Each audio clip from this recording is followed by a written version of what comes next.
A good evening, ladies and gentlemen. Welcome to round 5 of the Formula Alpha Championship for 2024. It is great to be back in the commentary box here for another AROC Racing League's event. Just under 10 minutes to go until the end of qualifying. Colin Keneath currently leading from Matt Daly, followed by Winning List, Alan Matthews, Paul Millman, Steve Knight and Guy Swarbrick are 7 drivers currently competing in this session. Here at Interlagos, of course, where just a few days ago we had some bitter rivalries being decided and plenty of chaos. The weather absolutely all over the place, but I'm pleased to report much calmer conditions out there for our drivers this evening. Of course, we do these days run with real-world conditions out on track. No more of this nice 15-degree green temperature in terms of the ambient and the track.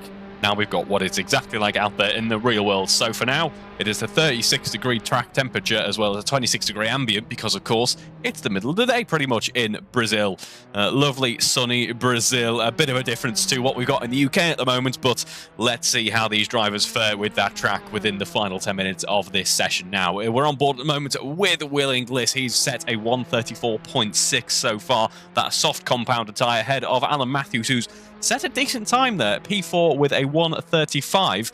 Flat pretty much, in fact, and that's on the medium tyre, so it's beaten the likes of Paul Millman, Steve Knight with that harder compound tyre, so that might be his strategy heading late into this race weekend. Are we going to see that medium tyre maybe being used later on into the race stint so that it pushes on a bit more, has a bit more tyre life left at the end of things? But as we know, he could struggle early on as he tries to get those tyres up to temperature, up into a happy window. We'll just have to see how that plays out in the race. But for now, we've still got qualifying left to negotiate, and it is a great showing from Colin Keneath and Matt Daly at the front end of the field. Colin in the pits at the moment, Matt out on track. These are the only drivers in the 32s. No one's even in the 33s. You have to go to the mid-34s to see the next driver, and that is Winning List before you back down into the 35s. So our front two here are looking very competitive indeed, and should break away from the rest of the pack, I suspect, in this evening's proceedings. Perhaps Colin even more than Matt, because he's got another 0.8 of a second ahead of his rival.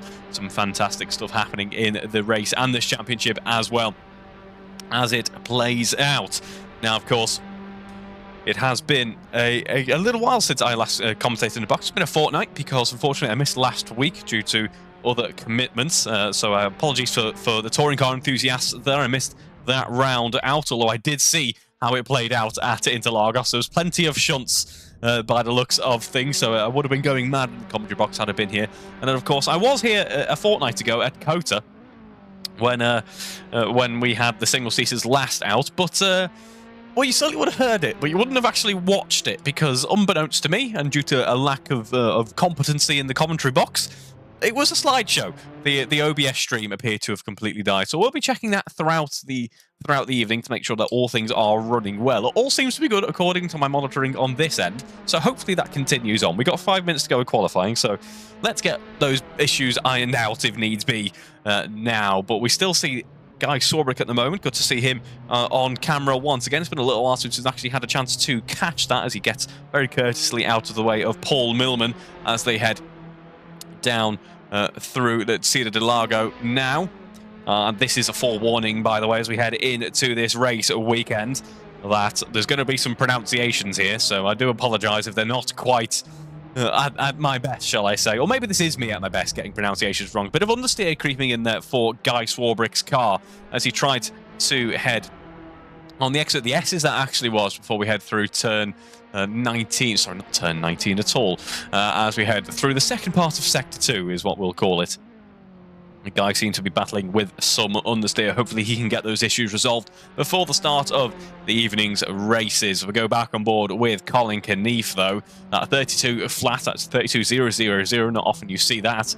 It is by far and away the strongest time of the session so far. We're going to go on board, actually, with Paul Millman as he comes across the line in just a moment. He's not improved so far on this lap, but he might find a bit of a difference in the final sector as he comes across the line. What's it going to be for Paul Millman? It is the same situation, really, that he hasn't improved through that final sector. He's still posts a 35.07 as his best time. We're going to go on board now with Alan Matthews, who is improving on this lap. Goes personal best through that first sector, a 19.8, and then now he heads through that second. Seems to be a little bit of understeer potentially creeping in this race weekend. Alan Matthews is on the medium tyre though, so that could be a red herring, as we've got the lovely cambered right-hander before we run down towards Junsao in just a moment. It is a fantastic circuit, Interlagos. There is, of course, the ongoing rumour that it is to be replaced by a street circuit, and I hope, perhaps more than any other circuit in the world, that it is not replaced by a street circuit. It will be a terrible shame to lose Interlagos. I believe that's pretty much been kind of squashed now, and I'm very thankful for that. We're going to worry about other circuits like Barcelona, Catalunya, and a few others in Europe as well that are at threat of being replaced, but I certainly hope, especially tracks like Interlagos that we're here at this evening, that they are not replaced. As Alan Matthews does come across the line there, loses out through Sector 2 and Sector 3, but still improves because Sector 1 was such a big advantage for him. It's a 34.9 now for Alan Matthews, so breaks away just that little bit more from Paul Millman now, nipping at the heels potentially of Winning List towards the end of the session. But speaking of nipping at the heels, we're going to go on board with Matt Daly, who is trying to nip at the heels of Colin Knief. However, Colin has put in such a blinding lap early on in the session. I don't think anyone's going to be quite able to get close to him just at this moment. We are seeing Matt Daly potentially going to be up on his delta through this sector. He hasn't improved with an amazing time through the first couple of sectors. And of course, Sector 3 isn't massive here at Interlagos, so we'll see what he can do as he heads on to that start-finish straight. Of course, could be a setup change in here as well. We'll discuss that at some point, I am sure. It's a bit of a Reeve commentary trope, really, to discuss the open setup. But as he crosses the line there for Matt Daly, it is an improvement. It's a 32.7. Interesting that there was no actual standout sector there that was a personal best for Matt Daly. It was just a nice, consistent, well-strung together lap, and that did make the difference. He gets closer, but is going to get close enough? I am not too sure, because we go on board now with Colin Knief. 32.0 to beat. Colin goes purple through the first sector, or at least he did momentarily, because now Matt Daly has gone purple through that first sector, and Colin only posts a personal best. We're going to stay on board with Colin at the moment, because he's about to come towards the end of Sector 2 in just about 10 seconds' time. And we will see how this rivalry for provisional pole here is going to shape up in the end, because Matt Daly looks to be, he's going to be bringing that charge all of a sudden when we thought nothing was going to be happening. Here we go now, ladies and gentlemen. That fight for P1, it's already a front row fight. That fight for P1, though, is on, because Colin Knief does go purple Sector 2, but loses the back end as he heads through Junsao. The back end steps out. He loses his cool there, and he's back on form now. He is going to get another lap in, but will he have to fuel in? We're not quite sure. Let's just see. He is going to continue on. The tyres might be a little bit hot on the back end, so he has to watch out for that. Let's see, though, as Colin Knief does try to get a decent lap in. He crosses the line, loses a lot of time. That was still actually a 32.9, even with that big loss of the back end there. That is mighty impressive. We are going to go on board, though, with Matt Daly. Purple through first sector, loses out through the second. Let's see, how can he improve through that final sector? Matt Daly crosses the line, finds another 10th there with a final personal best on that lap. So is getting closer to Colin Knief, but once again, the question is raised, will it be close enough? Because Colin, despite his issues just a moment ago, goes personal best once again. Now, I do apologise, Colin, if you have another off. Commentator's curse, clearly, you have a blistering qualifying, and now we go on board with you, and there might be a couple of issues here, so I do apologise if it is my fault. Let's see, though, as we have a look outside of the car. The timer is about to hit 0, and now this will be the final attempt for these drivers. Alan Matthews crossing the line in just a moment. We'll keep one eye on him as he heads across the checkered flag in just a second. He does finish his lap. He does not improve, though, so it will be provisional P4 for Alan Matthews unless Steve Knight or Guy Strawberry can improve. We are going to stay on board, though, with Colin Knief here as he runs up towards Junsao, where it all went wrong for him. Just one lap ago.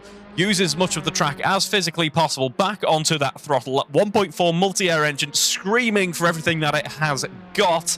And we're on to the start-finish straight once again. It's the not-so start-finish straight because it's not so straight, but that doesn't really matter. You're still full throttle anyway.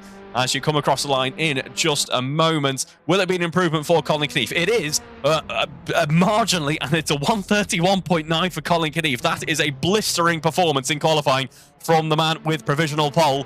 Can Matt Daly improve, though? He loses out through the first exit, improves through the second. It's the third that could make the difference. It will be a tall order. He does improve once again. It's a 32.5, but unfortunately that is not going to be enough for Matt Daly to take pole position in this session. That is Colin Knief then, our man on pole. A mighty performance from him, a clear show of force, and I think this bodes well for Colin in the races coming up in just a few moments. So do not go anywhere, ladies and gentlemen, as we head onto the grid here at Interlagos.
Well, here we are, ladies and gentlemen, on the grid now, ready for race one here at Interlagos. That front row, Colin Knief and Matt Daly, a proper demonstration of serious pace here in qualifying. Then we got Will Inglis, Alan Matthews, gunning behind as well. They're going to be in the mix, I am sure of it, as the revs begin to rise, and we've got 6 red lights on the gantry. We are away for race 1 here at Interlagos. It's a slow launch for Colin Knief there. A great getaway, though, for his rival, Matt Daly. He takes the inside then as we head into that first corner. The Curva de Senna heading down that first corner. And it is actually going to be Matt Daly now in the lead of this race. Bit of a back-end slide for Colin Knief. Will Inglis having issues at the start of this race. A disastrous start for him. Not the way he wanted things to go, because it was looking quite good for him in qualifying, it must be said. We continue on, though, with Colin Knief keeping that pressure on Matt Daly, running down now towards the Interlagos in just a moment. These two drivers, in fact, most of the field actually running on the medium compound of tyre. We'll discuss tyres in just a moment, I am sure. But for now, here's the action going on right in front of us here as we head towards Sector 2, the first lap of this race, of course, and just look at the gap that these two drivers have been able to build up already as we head now into the final part of this middle sector. Colin Knief taking a much tighter line there as Matt Daly looks a bit upset, but it does set him up quite nicely, actually, for the next corner on the exit over the S there. Now we've got that big cambered right-hander before we run down towards Junsao in just a moment. Here we go, the left-hander coming up. And it is Junsao that we're heading into now, as these two have already built a 3-second margin to the rest of the pack. Paul Millman then, with a good start to this race, finds himself running in P3 at the moment. Guy Swarbrick in P4 as well. Steve Knight running in P5. It's Will Inglis and Alan Matthews who do find themselves out of position after the start of this race. They are half a second apart, though. What they really need to do at this point in time is work together. They cannot afford to fight each other and lose pace as a result. Colin Knief has certainly lost pace, though. He's had an issue towards the end of the lap. That sees him down in P3. Paul Millman finds his way up into second position now, and Colin Knief finding his way around Paul if possible. Has a look at the outside into the first corner. It does not work. He's going to try the outside for the second one, I suspect, as we head through the Curva del Sol and onto the large back straight here, one of the highest speed elements of this entire circuit. Colin Knief does get a nose out in front. In fact, he gets a whole car out of front. And there's a massive switch back there from Paul Melbourne. Tries to fight it heading into the braking zone. Nothing he can do, though. So he sets the car up nicely for the Interlagos coming up after that back straight and finds himself back down in P3. Colin on a bit of a recovery charge now as he tries to get back towards Matt Daly.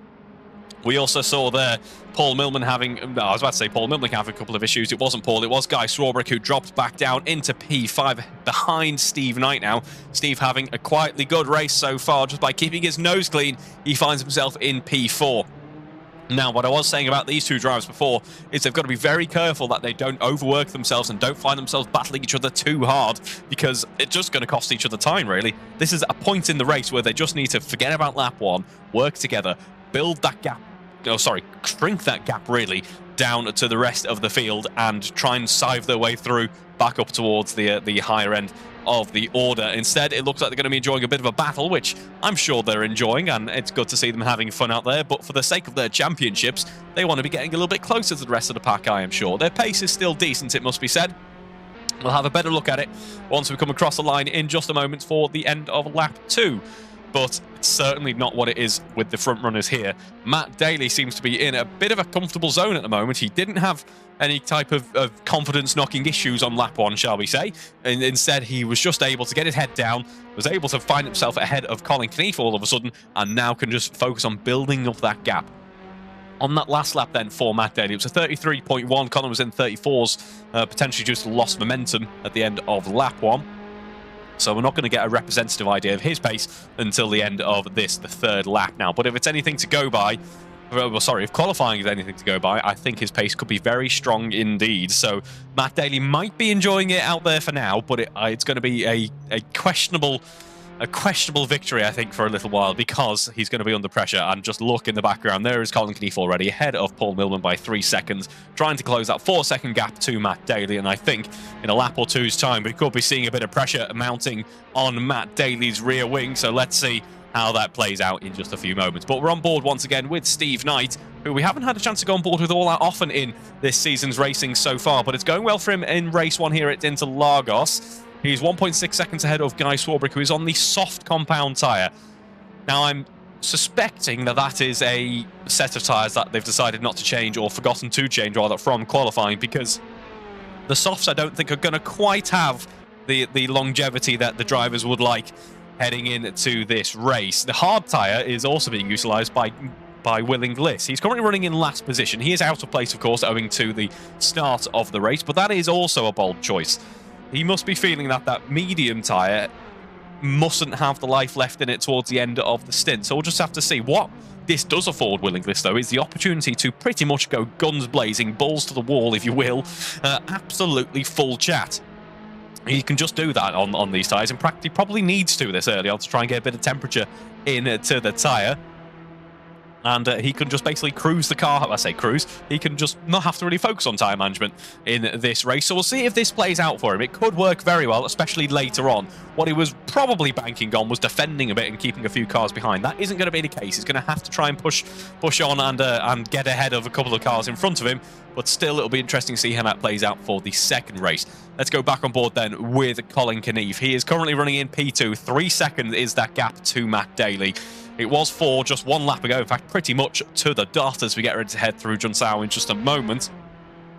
And it is closing still towards the end of Sector 2. Make that 2.6 seconds. With a purple Sector 2 there, Colin Knief is looking all of a sudden very strong indeed. He's in the 32s on that last lap. That is the best race. That is the best race of this lap so far. Yes, you heard me very well.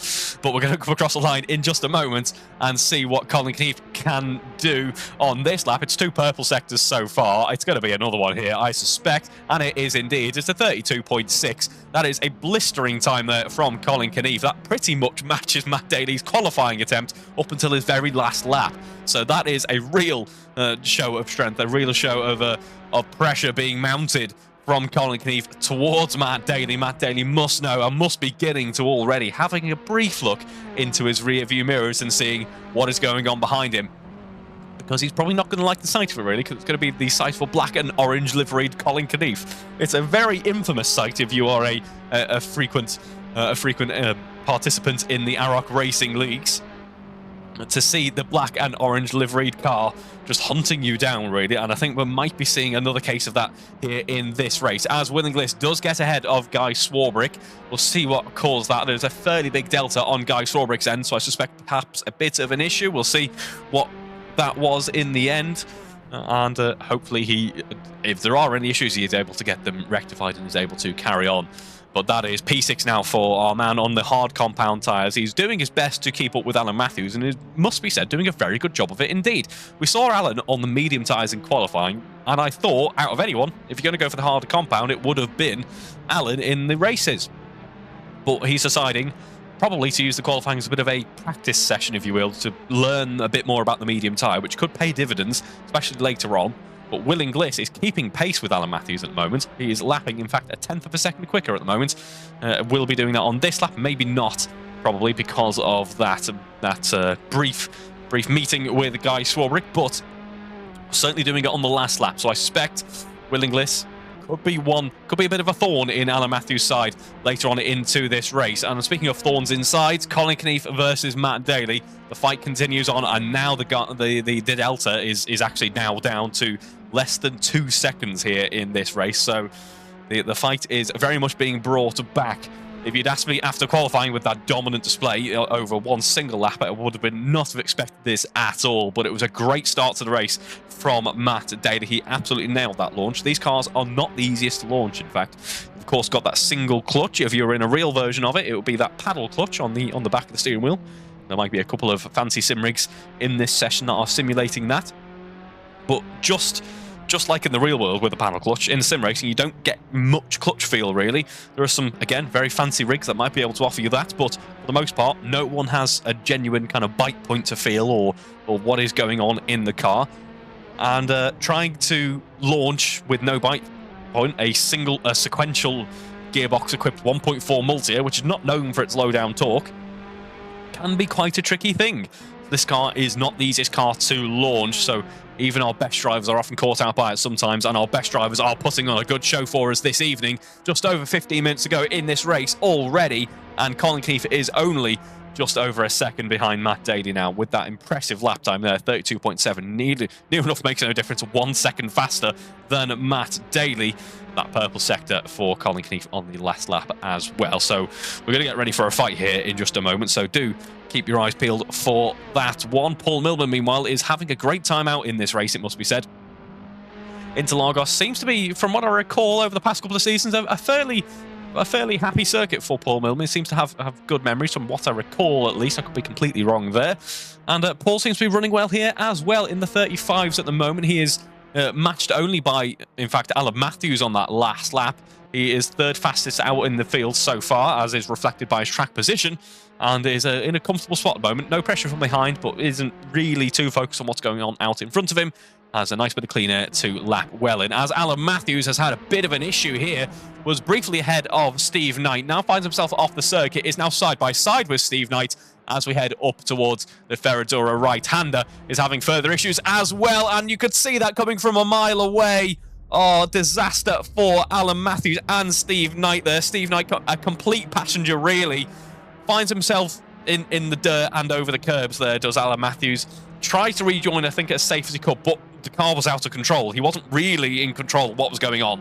And unfortunately, Steve Knight was in just the wrong place at the wrong time there. Now finds himself down in P7 with what I can only assume is a completely and utterly ruined car, as we see him continuing on, and now behind Guy Swarbrick. Guy Swarbrick in P6, Alan Matthews P5 with Will Inglis for company. Will Inglis on those hard tyres, then up into P4, probably where he wanted to be from the start of the race, and now has the difficult task of keeping Alan Matthews at bay.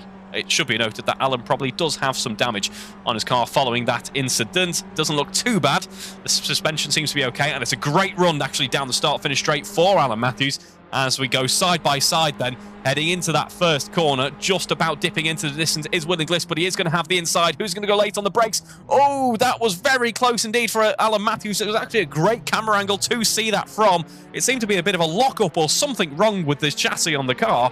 Makes that car just completely unpredictable in the braking zone. The back end stepped out. He tried to catch it. That means he wiggles all over the place. Will Inglis takes avoiding action. And for now, it's still Alan Matthews ahead in P4. Will Inglis behind in P5. But the question is for how long? Because Alan Matthews is certainly wrestling that car at this moment. Now, let's go back on board with our front runners in this race as we get ever closer to the halfway mark in this race already. Time has absolutely flown. Matt Daly still leads, but it's by less than 1 second now.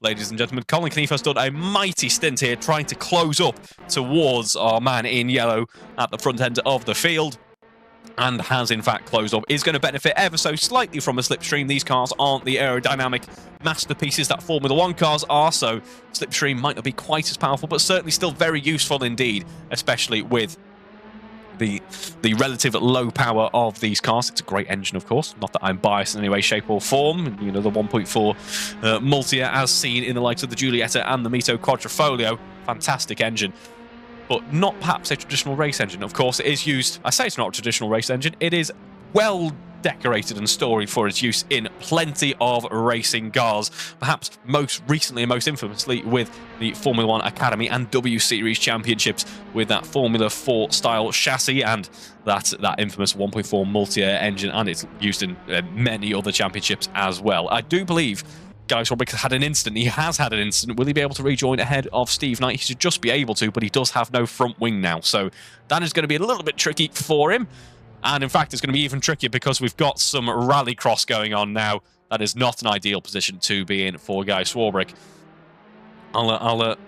I'll save you graces, Guy. We'll move away from Guy there as he is trying to get back on track. In fact, we found Guy once again, as it is still Matt Daly leading it is Matt Daly leading Colin Knief here. Half a second now, the delta, as we head on to the back straight. That exit of Junshao is so crucial here at the circuit. I think it said circuit to Interlagos. I've basically taken the circuit to Catalonia and Interlagos. I've made my own circuit. Anyway, just over 10 minutes to go in this race. Now we head into that first corner, and it has been a great run for Matt Daly so far, but the question is, will that run continue on?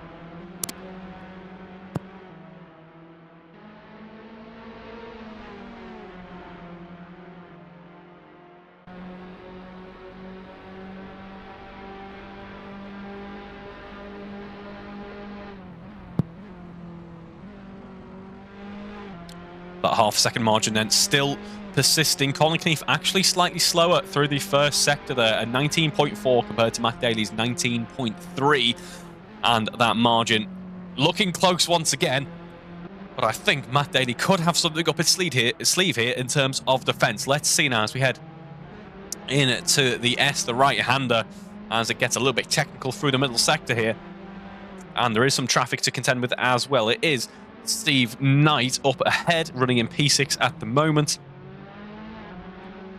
And there we see perhaps Matt Daly slightly influenced by that traffic. That allows Colin Knief to close upon him. There's less than a tenth separating these two drivers now. Is Colin going to have a cheeky move? No, I think he's going to try and save his exit. Doesn't want to compromise it too much. And it's going to come down to the run onto that start-finish straight. There's a slipstream for Colin, but there's also a slipstream for Steve Knight here. Matt Daly has now all of a sudden transformed from having Steve Knight as his worst enemy to potentially his best friend, but it's going to be side by side in just a moment between Colin Knief and Matt Daly, or will it be? Because well boxed off by Matt Daly there. Colin Knief is going to have to work hard for it here. There is some traffic in the way here. Matt Daly just about darts to the inside. That would have lost him the position usually, but Colin Knief locks up heading around the outside there. A move we saw go so wrong in the wet for so many Formula 1 drivers last weekend has gone wrong as well for Colin Knief, as he is ahead of Steve Knight now, but compromises run through that first corner. That costs him big time as well, running down towards Interlagos here as well. Of course, not only does it cost him in terms of momentum on this lap, but that's going to heat up that front left tyre. It's going to turn it into a slightly less than circular shape. It's going to make it more prone to locking up further on as well. It's not something he wants to replicate, and we're seeing the full-on effect of the slipstream at play here, because behind the rear wing of Matt Daly's car, Colin Knief's is looking less than compliant, it must be said. It looked a little bit understeery, in fact, as we headed through the S's there, or rather heading through Ferradura and running into the S's.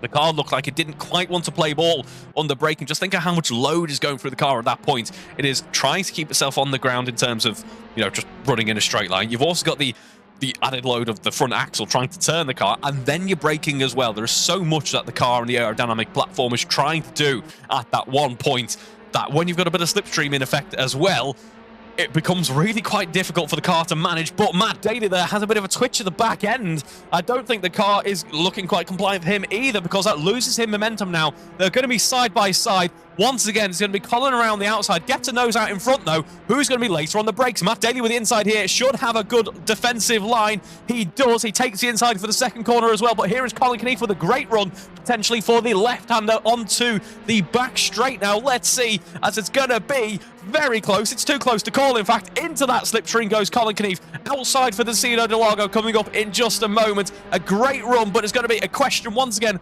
Who's going to be late on the brakes? There's contact between the two.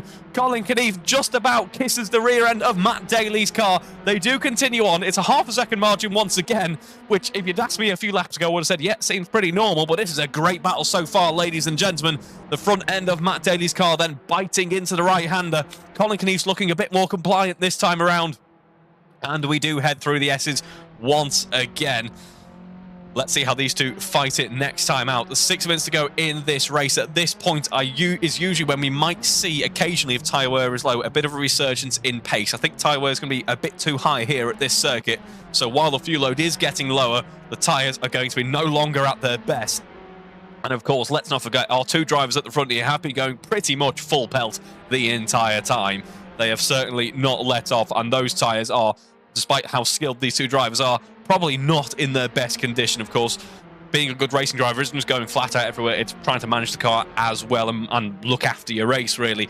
And I'm sure they've done that, but there's only so much you can do when you're trying to gun for the lead of a race. Half a second now separates these two drivers. A 34.6 on the last lap for Colin Knief, a 34.1 for Matt Daly. That has saved Matt Daly, really, in this running that last lap, because it certainly looked like it was ready for Colin Knief to swoop past and take the race lead.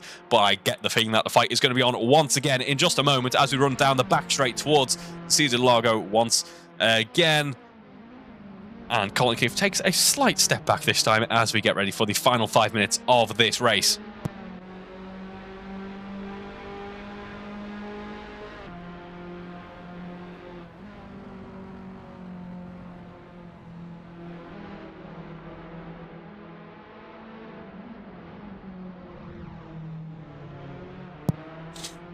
This is, of course, a very pivotal part of the championship for these two drivers here. They are a clear ways ahead of of others in the championship standing at this point. With Matt Daly with 149 points to his name, Colin Knief in P2 with 136. So 13 points separate these two drivers, and 0.6 of a second also separating them, but not anymore.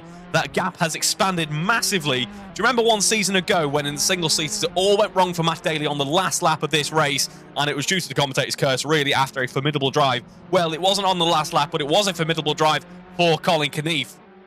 But unfortunately, that looks to have just about come to a premature end here. One small incident running through the end of Sector 2. The S is there. Sees him down in P2 by 10 seconds now as well. A disastrous way to bring an end to what has been an otherwise impressive stint in this race. Let's not forget how impressive qualifying was as well. And as I was saying, in terms of the championship, this is an important phase of this season. And the momentum has just swung slightly more to Matt Daly's favour, proving once again for the first time, not for the first time in the past kind of week or so, that Interlagos can wreak havoc on a driver's championship. And those of you who are fans of the car, or of another car that is orange liveried, will be very aware of what I am talking about. But Colin Knief, that 13-point margin is going to expand a little bit more than he would want, I suspect, as we head into race 2, the reverse grid race, of course, with Matt Daly now leading this race by 10 seconds. Good to see that Colin was able to get underway, though, with little problem. So, it's P3 in the race at the moment is Paul Millman. He has a great run out in this race. Actually, it must be said, has had, just as I said earlier on, just kept the nose clean and has been able to just cruise the car home by the looks of things. I'm sure it wasn't that easy from inside the cockpit, but it's certainly how it looked for us out there. So, a very enjoyable drive there for Paul Millman, I suspect, and it will be actually a great benefit to his championship. So it's P3 at the moment for Paul in this race, but in the championship, it's P3 to Jack Hodson, 99 points to his name. P4 then is Alan Matthews with 89 points, and then there's a fair gap down to Will Inglis, P5 with 56. P6 is Steve Knight with 56 as well. So Alan Matthews will take the lead in that fight at least. Sorry, Will Inglis will take the lead in that fight at least. And then in P7 it is Paul Millman.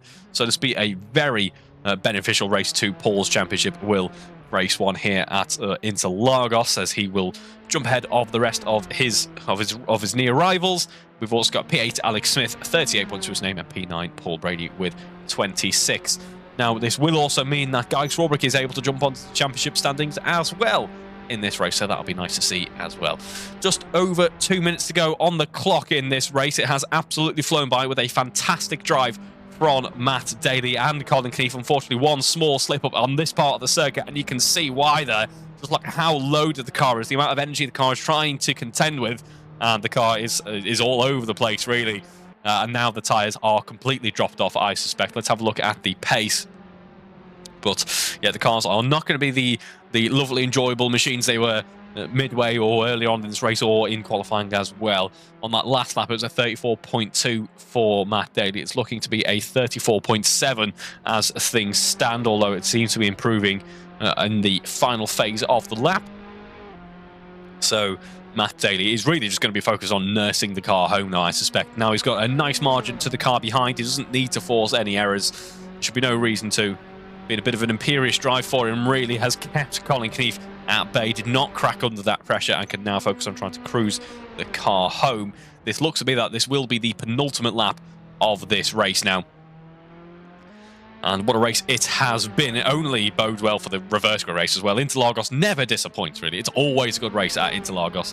And a reverse grid race only adds to the excitement, of course. So I'm looking forward to that one. As we are now seeing... I was about to say now seeing everyone on the medium tyre, apart from Will Inglis, implying that hasn't been the case for the entire race so far. It will be interesting to see if Will does change up his strategy for the second race, that reverse grid race, of course.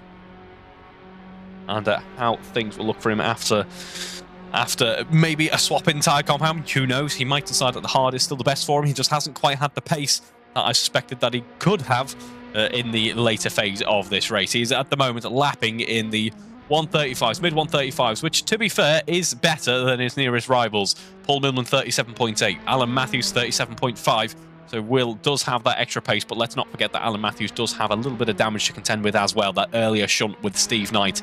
Steve Knight then doing well to cruise the car home after that unfortunate incident early on will not have in any way helped his car.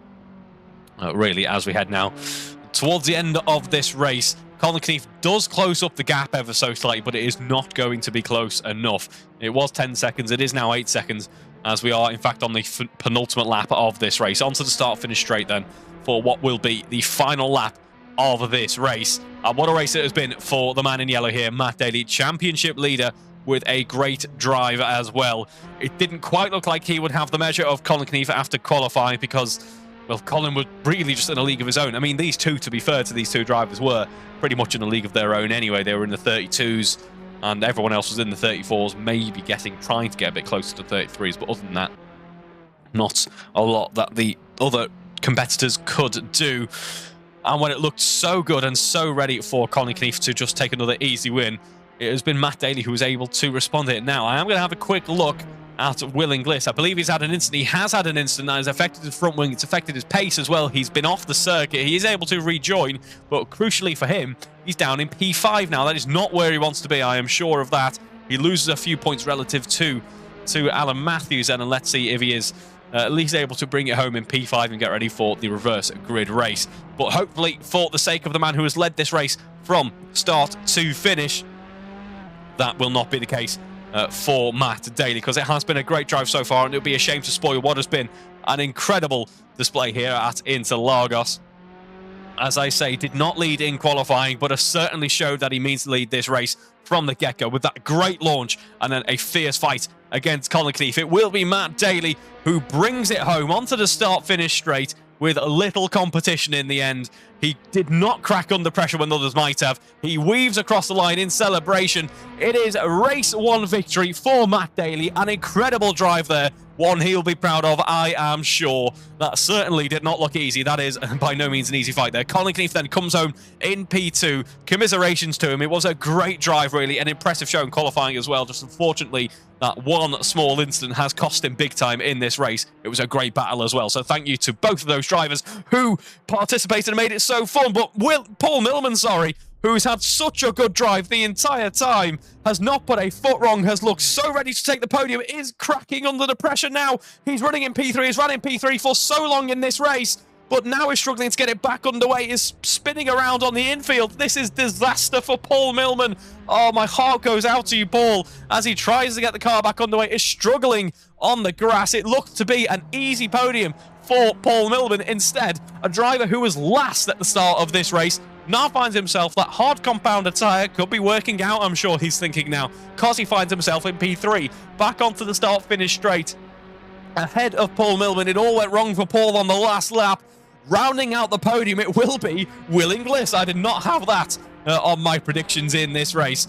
Coming home in P4, then, it will be Alan Matthews. And then, just if there wasn't enough commiserations for Colin Knief, there's even more now for Paul Millman. That is a terrible shame. A podium then, which looked so secure. Another podium he was going to add to his roster. He has been unable to. P5 in the end for Paul Millman. Steve Knight P6 and Guy Swarbrick P7 in the end. Victory donuts on display from Matt Daly as well after that impressive show of pace towards the end of this race when he did not falter when others might have. And just goes to show you cannot predict anything in the AROC Racing Leagues, because that was a very much unexpected end to this race, shall we say. And we get ready then for race 2, the reverse grid race, in just a few moments' time.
And welcome back to the action, ladies and gentlemen. On the grid then for race 2 here at Interlagos, that reverse grid race that we've all been waiting for. It is going to be Guy Swarbrick, Steve Knight on the front row of the grid, Paul Millman, Alan Matthews to second, Will Inglis, Colin Knief for third, and Matt Daly and Jack Hodson, who we are pleased to see joining in with us on that final row. As the revs rise, the drivers get ready to launch away. It could be chaos, so let's see. We've got 6 red lights on the gantry, and we are away for race 2 here at Interlagos. It's a slow start for Guy Swarbrick, struggling with that launch. A great launch, though, for Paul Millman, who actually gets ahead of Steve Knight in the first corner. Alan Matthews and Will Inglis brave heading into that first corner. Guy Swarbrick thinks better of it, I think, and decides to back out of the action, which is probably very safe and very sensible stuff. That's probably, well, I'd like to think that I'd try to do that. I probably wouldn't. It'd probably go quite wrong. Anyway, it's a great run through that second corner for Matt Daly, heading onto that back straight now, up into P4, his rival from race 1, up into P3, though, as we see him try to close up. He's under pressure, though, from Will Inglis. Will Inglis now on that medium tyre, so he's decided the harder compound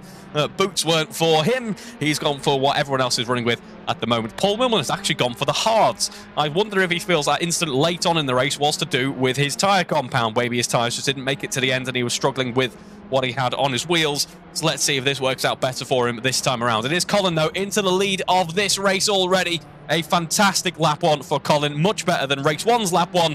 I am sure that's what he's thinking, and now will find himself in the lead of this race by half a second. Alan Matthews running in P2 and Matt Daly running in P3 at the moment. He's just got ahead of Paul Millman. Meanwhile, Will Inglis trying to hunt down Paul Millman. Steve Knight running in P6. Guy Swarbrick then running in P7 ahead of Jack Hodson, who I don't believe has had all that much running for this race weekend. So good to see him still taking part. Anyway, that shows great sportsmanship from him. So we are very pleased to have you indeed, Jack Hodson. As we see in the lead of this race, it is still Colin Knief, Alan Matthews in P2 at the moment. But the question is for how long, because Matt Daly is certainly putting that pressure on now as we head on to the start-finish straight. Has a great run out of Junsao, has the slipstream effect as well. And there we see Matt Daly darting ahead of Alan Matthews, who just really forces his car behind Matt Daly. I was trying to find the words for it then. And now finds himself behind Matt Daly. Was trying to go for that slipstream, I suspect, was Alan Matthews, and we head onto the back straight once again, and it's going to be Matt Daly ahead of this little battle here. Paul Millman is still leading Will Inglis, but Will Inglis is looking very racy indeed. This isn't what we saw from him in race 1, of course, because he was on those harder compound tyres. Now we get a great comparison, actually, of someone who knows what the hards are like at the start of the race, and someone who is finding out for the first time what the hards are like. It is Paul ahead of this battle for now on the hard tyres, and then we've got Will Inglis on the mediums as well. So we'll see how that plays out for him. As I was saying at the start of race 1, the one benefit of that harder compound of tyre is that it does mean that you're in fact rewarded really for pushing on that tyre and getting everything you can out of the grip level, because that's what you need to do really to get the tyres up to temperature. Now that they are going to be slightly helped by the track temperature here at Interlagos this race weekend. Nice ambient temperature, as I mentioned in qualifying, 26 degrees, the track at 36 degrees as well. So on the warmer side, it's not on the blistering heat of, say, Monza at the height of summer, or any of the Middle Eastern circuits like Bahrain or Dubai in the middle of the day. But it is certainly still very warm indeed. 36 degree track temperature. You wouldn't like to lie down and sunbathe on that now, would you? As we head on to the start-finish straight once again, it is Paul Millman still in P4, has kept the measure of Will Inglis on that last lap. Has done a very good job of it, it must be said. So let's see if this bodes well for Paul's race. It was going oh so well for Paul in race 1, let's not forget. He was really in a little league of his own almost. He was ahead of everyone else behind him by a fairly comfortable margin. No one's able to get close to him, and wasn't quite with P1 and P2, so was having a great race. Now he's got a bit more pressure though, because it's going to be side by side, Paul Millman and Will Inglis. Will Inglis having a look down the inside. That's a nice textbook move there from the man with the blue and yellow liveried car. Slightly wide run on the exit there for Paul Millman. That could have cost him just a little bit more, although he is closing up. He's got some momentum behind him, has Paul. He might be having a look at the inside, although the track does narrow through this part, so if he is able to get past it, will be great to see that. Of course, Interlagos does narrow, but for most of us, we mostly see Interlagos through the lens of Formula 1 racing, and Formula 1 cars are the size of a small bus, and it's gone very wrong for Paul Millman. The back end stepping out on the exit of the left-hander, running up towards the end of Sector 2, and that has gone very wrong indeed for Paul Millman. just like we saw at the end of race 1 has happened at the start of race 2, though I suspect the tyres maybe not quite warmed up just yet, or not offering the grip that he was expecting. Maybe his setup just not working well, the hards either. The back end just runs away from him. He struggles to get it underway once again, and now loses so much race time as a result. He plummets to last in this race. His tyres have got dirt on them. They've got no rear end grip, and that is Paul Millman in last in this race. A great shame, because he was building up as well. He was already putting on a decent fight, but was building up to put on an even better one, I suspect. So Paul Millman out of the running in this one for now. That is Alan Matthews in P3, Will Inglis in P4, Steve Knight running in P5 at the moment ahead of Guy Swarbrick in P6. Guy Swarbrick, of course, at the very start of the race, I think quite courteously and probably quite sensibly, just moved over to the right just a little bit and was quite gentle into the corner, decided that, you know what, this isn't my fight. A very considered approach to reverse grid racing, perhaps because, look, he's already been rewarded by 1 position gained. Maybe more might be coming later on. Let's just see. But let's have a quick look at our front runners once again. Of course, the order that we suspected after qualifying in race 1 that we didn't get in the end. We are now seeing Colin Keefe ahead of Matt Daly. 3.2 seconds the margin between these two drivers. And at the moment, Colin Keefe is busy setting purple sector after purple sector. It was a 32.9 on that last lap. Meanwhile, Matt Daly running in 34s on that last lap. So now we are seeing a good example of what Colin Keefe can do in clean air when he's unleashed in race trim, and it's looking very impressive indeed. Matt Daly not quite got the pace that he was demonstrating at certain points in race 1 just yet, so we'll see if that comes back towards him later on into the stint. And Alan Matthews is having a good run out here as well. You've got Will Inglis for company. There's 1.5 seconds separating them. Will Inglis slightly slower on that last lap. Alan Matthews is a 3rd fastest man out on track in terms of lap time, as well as where he is in track position as well. A 34.8 on that last lap for Alan Matthews. Let's see how it updates as it comes across the line. It might be slightly slower this time around, and it is. It is a 35.5. Meanwhile, Will Inglis in the low 35s, a 35.0. So, as we've seen so many times in the past, in touring car running, in single-seater running, Alan Matthews and Will Inglis always know how to find each other out on track. It's like Sergio Perez and Liam Lawson. These two just know how to have a good fight. And I think, and I hope, ladies and gentlemen, that we are going to be rewarded with that in just a few moments, because they always put on a good fight, as I say. These two know how to battle each other, have got competitive pace. They are on a similar level, I would say. And Will Inglis there looking a bit more eager to overtake now, because there was a very slight, I say very slight there, it won't have felt very slight at all. As he headed through to Interlagos then, Alan Matthews had a bit of an issue then, the back end on his car stepping out, not quite responding to the requests from the driver in the cockpit, and now that has allowed Will Inglis to close right up. That gap now stands at 0.7 seconds. This battle for P3 is brewing, ladies and gentlemen, as Colin Keefe out front, meanwhile, is busy setting purple sectors. We're going to run then through towards Junsao in just a moment. 0.8 of a second separating these two. There is going to be a bit of a slipstream effect from that, but what will be more important is the all-important run on the exit of Junsao. That sets you up for the start-finish straight, and it can make all the difference. Feeds you into turn 1 quite nicely if you get a good run through here as well. So let's see who gets the better run. The gap staying pretty much equal for the time being, and even with a bit of slipstream, he's not able to close up. So I suspect that Alan Matthews did have a good drive through that final corner, run into that first corner now. It's a question of who's going to be most brave on the brakes there, and Will Inglis, I think, takes that trophy rather, because it looked like it was going to get quite close to the infield there for just a moment. So Will Inglis closing up potentially. No, he actually loses out a little bit of time as we head through the Curva del Sol and back onto the back straight. Alan Matthews seems to be in control of this battle for the moment. Now, there could be multiple factors at play here. Of course, Alan Matthews has more race experience on that medium tyre in comparison to Will Inglis. Also, differences in setup potentially, because as I threatened earlier on, I'm going to say it now, this is an open setup championship. Drivers are free to change various aspects of the setup as they feel best suits their needs, their different driving styles, how they want to attack the tyres, and how the track is laid out as well. So you can change suspension geometry, downforce, tyre pressures, and gear ratios as well. So there might be a difference in that between these drivers, because what we are seeing here is Alan Matthews' car looks a bit more competitive in the straights and through the more wide open corners, but through the technical stuff here, it must be said, Willing Bliss is closing that gap right down here. 0.8 of a second, 0.7 tenths, make that half a second in just a moment. That will make the slipstream effect a little bit stronger for him as well, so it could very much be on here for Willing Bliss. Let's see now, as he is a little bit closer. No, he still loses time behind Alan Matthews, so I think potentially a difference in setup here as well, or just a driver feeling more comfortable in the car at this phase. Could be various numbers of factors. These two are very competitive though, so it'll be great to see a bit of a battle brewing between them. It is worth noting as well that there is a slight drop-off in downforce when following a car this close behind. It's nothing major in these cars. It is not like a Formula 1 car, as we say, because we run so much less downforce than a Formula 1 car, but there is still an effect. There's just going to be an effect, really, just because you have got quite simple aerodynamics on this car. You've got just that simple rear wing, that nice kind of almost barn door doorstop effect going on there, really. It won't be too strong here because there's some decently high speed stuff, but somewhere like Monza you really do notice it.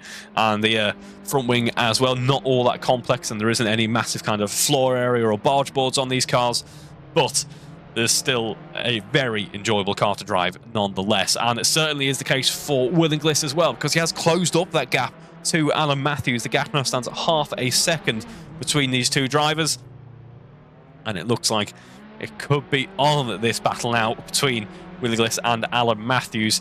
I should say the battle at the front end of the field between Colin Knief and Matt Daly. That isn't looking to be on just at the moment, although Matt Daly is now matching Colin Knief in terms of pace.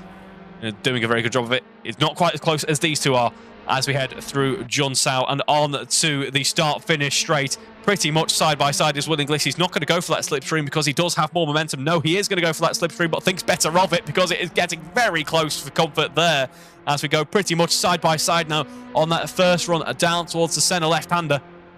That good old centre chicane here, and it's going to be a little bit of understeer creeping in for Willing Bliss, but he stays very stoic in his defence, gets his elbows out of sides. No, I am taking this track position, points his car halfway basically into the circuit, just covers the middle line there, and Alan Matthews has to back out of it. In fact, he's backed out of it quite a lot. I wonder if he had a bit of an incident there as a result of that.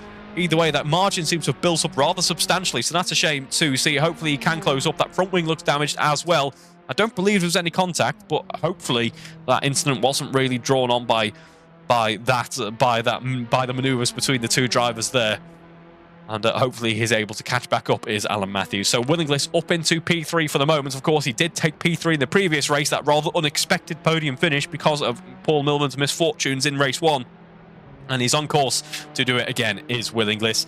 Let's have a look at our front runners, though, as we have Matt Daly setting a purple sector 1, but it's Colin Knief with that purple sector 2. 4.5 seconds separate these drivers as Matt Daly is trying to bring that charge now to Colin Knief. And let's see if it does pay off for him. We go on board with Colin Knief as he comes across the start-finish line. This is looking like it could be one of his faster laps. Not quite sure if it'll be the fastest. It is not going to be the fastest lap of the race so far, but only by 0.04 of a second. Matt Daly crosses the line there to set his best lap of the race so far, and in fact that is the fastest lap of the race so far. So Matt Daly is on a charge. He is trying his best to close up that gap to Colin Knief as we do cross the halfway mark in this race now, with a nice run for Matt Daly.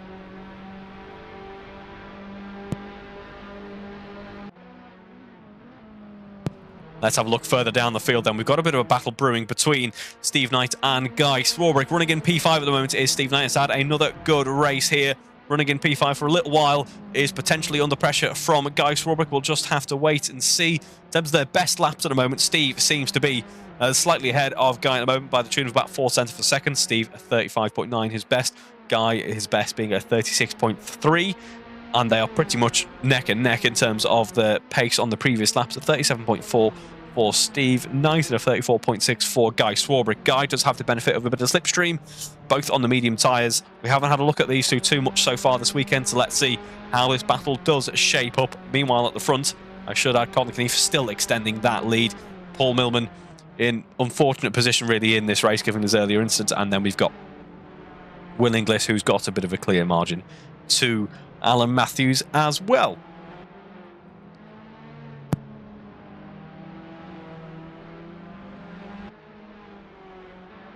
And after that race one, let's have a look at how the championship is shaping up. So extending his lead out front, and it is Alan Matthews. Sorry, it is not. Apologies, Alan. Very strong driver, of course, and have had plenty of success in our championships in the past, but not quite leading this one. It's Matt Daly who leads at the moment, 174 points to his name. That is now 20 points ahead of Colin Knief. That's nearly a race victory margin ahead of Colin Knief. Colin Knief running in P2, 154 points to his name. Then we've got Alan Matthews, 101, crossing that 100-point barrier. Then he usurps Jack Hodson to take P3 in this championship, as we have Will Inglis getting ahead of Alan Matthews, apparently, although I believe that is a timing error. These two still getting quite close. Let's see if a battle does brew. We do have Jack Hodson in P4 in the championship then, with 99 points to his name. With P5, it is Will Inglis with 71 points, 7 points ahead of Steve Knight with 64 points to his name, who is 7 points ahead of... Sorry, my math is off. No, it is not off. It is 7 points ahead of Paul Millman, running in P7 at the moment. It's all the sevens. Paul Millman, P7, 57 points to his name. Then we have... we have Alex Smith, P8 with 38 points to his name. Paul Brady, P9 with 26. And then we have Guy Swarbrick, 10th with 6 points to his name, but taking a few more here as we go side by side, running through to see Interlagos. Takes the inside line there, so loses out a bit of time as a result, does Steve Knight. And Guy Swarbrick up into P5 then. Now on the defensive, though, goes Guy Swarbrick. In terms of their pace on the previous laps, it was a 36.9 for Guy Swarbrick, a nice lap for Guy there, and a 37.2. So a decent bit of momentum heading into this lap has meant that Guy Swarbrick is able to get back past. But I suspect, though, Steve Knight is going to try and fight for it to the end for this one. Still 10 minutes to go in this race, so anything could happen yet.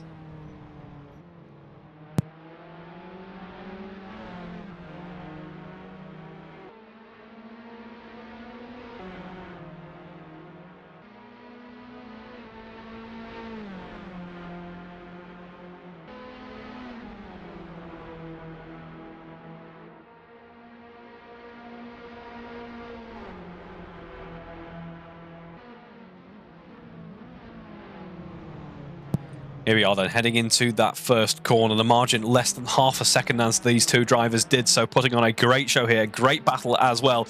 We head through the Curva del Sol onto that back straight. It will be Steve Knight with the slipstream. He seems to be getting closer as well. So Guy Swarbrick trying to break that slipstream rather.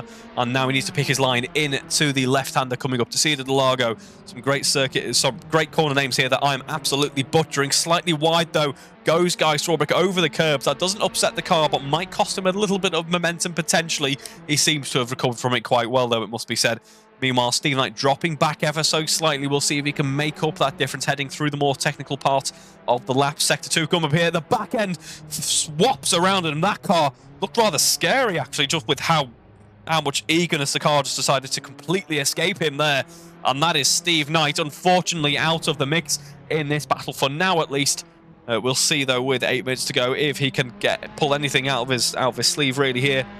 But that is now Guy Swarbrick in P5, Steve Knight in P6 with a rather unfortunate incident there for Steve Knight. I don't think anyone could have caught that, really. That is certainly not a position that I would want to be in, with a car just swapping around just like that. Just goes to show sometimes these short wheelbase cars, you might think, oh, they're a junior car, you know, they're an entry into single-seater racing. They are still formidable cars to drive. I certainly would not have a hope in hell of getting one round a track, I don't think. I struggle sometimes with a fast two-stroke go-kart, so I imagine I'd have no chance, really, with a machine like this. So that's Guy Swarbrick feeling a bit more comfortable, I suspect, in P5. And speaking of comfort out in the lead of this race, Colin Knief, who's built up a 3-second margin. Not quite the biggest margin we've seen for the race victory at any point this weekend, but that is only because of the unfortunate incident for Colin Knief late on in race 1. So he'll be hoping that he doesn't repeat that in the second race of the race weekend. In terms of their pace at the moment, it's a 32.9 for Colin Knief, 33.5 for Matt Daly. So a bit of a margin there in terms of their pace at the moment. In fact, these two are still the fastest cars out on track, but they're not quite near the pace that we saw in the previous race. Paul Millman is on the soft tyre. That is because he did pit earlier on, so he's gone for a softer tyre to probably learn a bit more about the car and just try and bring it home, really. I imagine he have to pit after the damage he may have collected earlier on. But apart from Paul, everyone who is still in the thick of it in this race is on the medium compound of tyre, which seems to be the tyre of choice for the races this weekend. You can look after the soft well enough in qualifying, but the mediums are just about going to give you the race. In fact, I don't even think they will just about give you the race distance. I think they are dropping off towards the end based on driving style or setup. But the trade-off is there, is that the hard tyre just isn't quick enough at any phase in the race really to warrant going for that extra tyre life. So the medium is the tyre of choice, as it so often is. It really is the Goldilocks tyre. It's a good tyre. Everyone likes the medium. It offers that right balance, and that's why it exists. I should add that these two really are, as we saw in qualifying and various phases of the first race, in a league of their own at the moment. Colin Knief and Matt Daly, my hat goes off to you really, because they are 27 seconds ahead of Will Inglis at the moment. Our man in P3, who took a podium in race 1, of course, will take another, and he has had a very good run as we head into the final 5 minutes of this race now.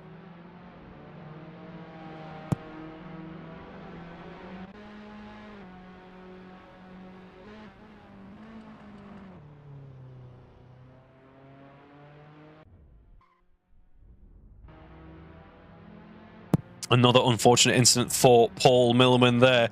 I just saw on, actually through Sector 1, he just posted his personal best. So obviously that soft tyre nice and lit up now, the fuel load low as well.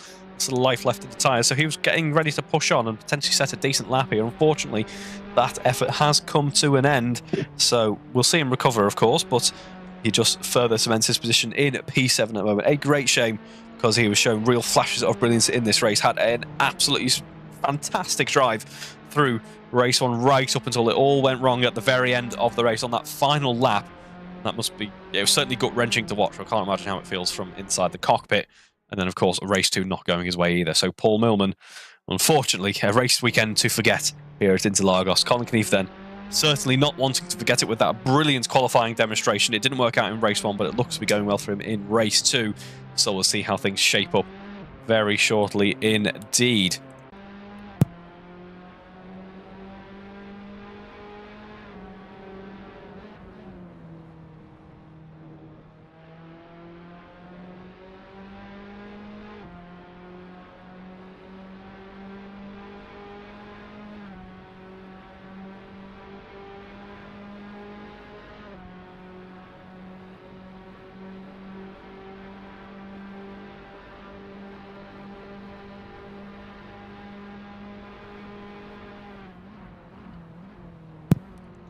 That is Colin Knief now starting the 14th lap of this race.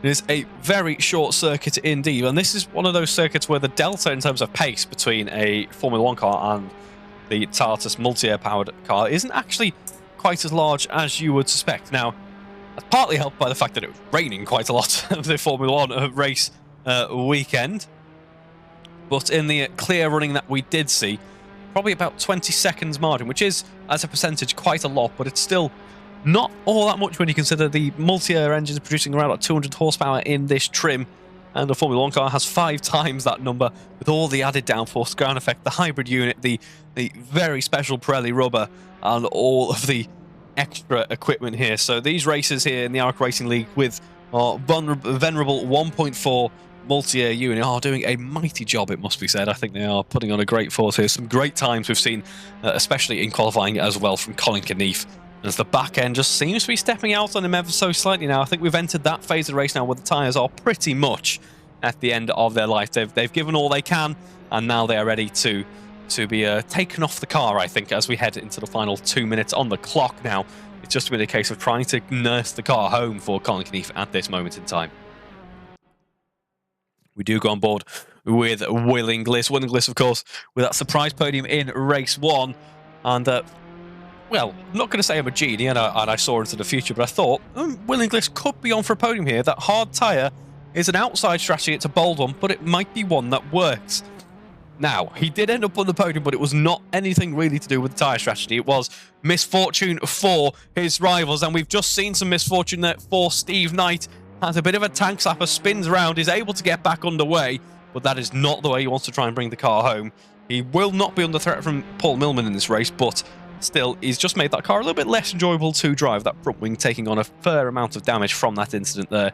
Expands his gap to the man we're on board with at the moment, Guy Swarbrick, running in P5 at the moment. This will be a great drive A great race for Guy Swarbrick's championship hopes. He won't, of course, be fighting for the top step because he hasn't been able to be present for all of these rounds. Very busy man is Guy Swarbrick.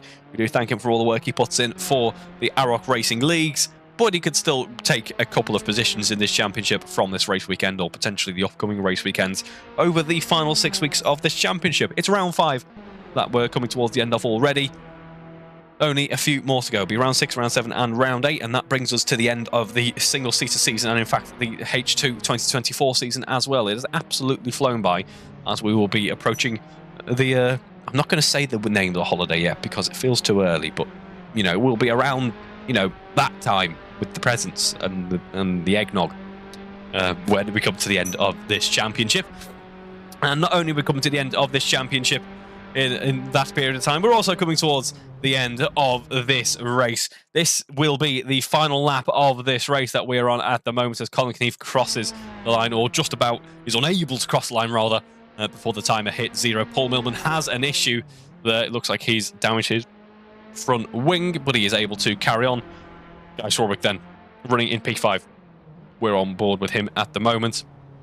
Meanwhile, Colin Keneath is looking pretty cool, calm and collected, it must be said. Has not had any major issues that we saw the likes of in race 1 from a couple of drivers. Instead has just had control of this race. Usually you'd think the reverse could race. Race 2 is the chaotic one. It's the one where there's all the jeopardy and anything could happen, all that unpredictability, but Colin Keneath has faced that challenge and has just wrestled with it very well indeed. He's got some traffic up in front, but that will not faze him, I am sure. He has just been absolute class of the field in race 2.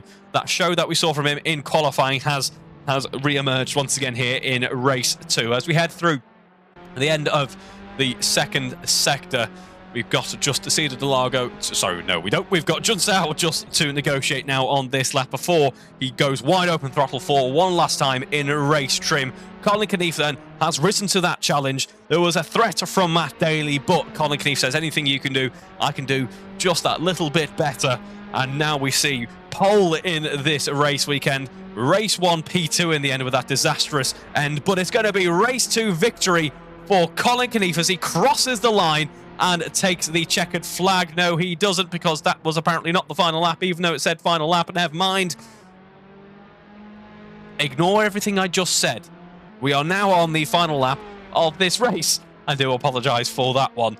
It wouldn't be a commentary session with Reeve without a massive blunder there. So at least, everyone, you can not only hear me, but you can see me as well. You get the benefit of seeing the cars instead of just my annoying voice talking over them. You know, and at least it's not just been our PowerPoint presentation this time out.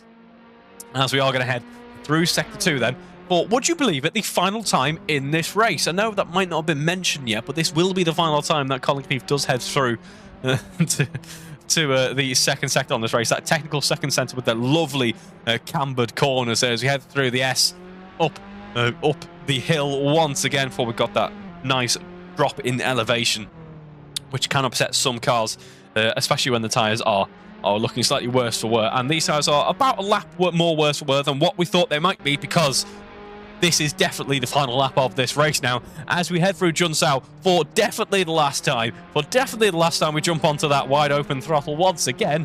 It's almost like I've practiced it. And we have Colin Keneath, who's got a little bit of pressure from Matt Daly behind, but it's not enough really to have threatened the lead at any point really, because Colin Keneath, class of the field, makes all the difference on lap 1. Gets ahead, and now we see him crossing the line to take race 2 victory. Congratulations, Colin Keneath. The return to form, a great weekend all around there, and Matt Daly as well, another great weekend all around there for him. Race victory in race 1, of course, and P2 here in the second. He'll be very pleased with that, I am sure. And then we do have a substantial wait for the next podium sitter there. And that's not to say that he's put in a poor performance at all, but it just goes to show just how impressive those two front runners have been. Colin Keneath and Matt Daly really have been in a league of their own, but it's going to be Will Inglis, who enjoyed a podium in race 1 with that unfortunate turn of events for Paul Millman in the first running, but it's going to be all on merit this time around. Has gone a bit more kind of in line with everyone else on the tyre strategy, and it has paid dividends really. He's been in a very comfortable position this entire race, and it will be Will Inglis rounding out the podium to take P3 in the end here in race 2, and a very short wait indeed to see Alan Matthews coming home to take P4 as well. Another decent haul of points there for Alan Matthews.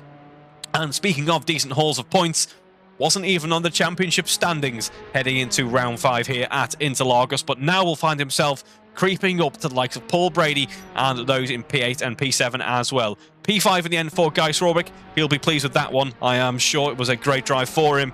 He takes the top 5 finishing position here with that final running for him in this race. Steve Knight then is classified P6 and Paul Milman will be classified P7 in the end there. An unfortunate race for him, but at least he has been able to bring it home. I think we've just missed some victory donuts from Colin Knief, so I am very sorry to miss those, Colin.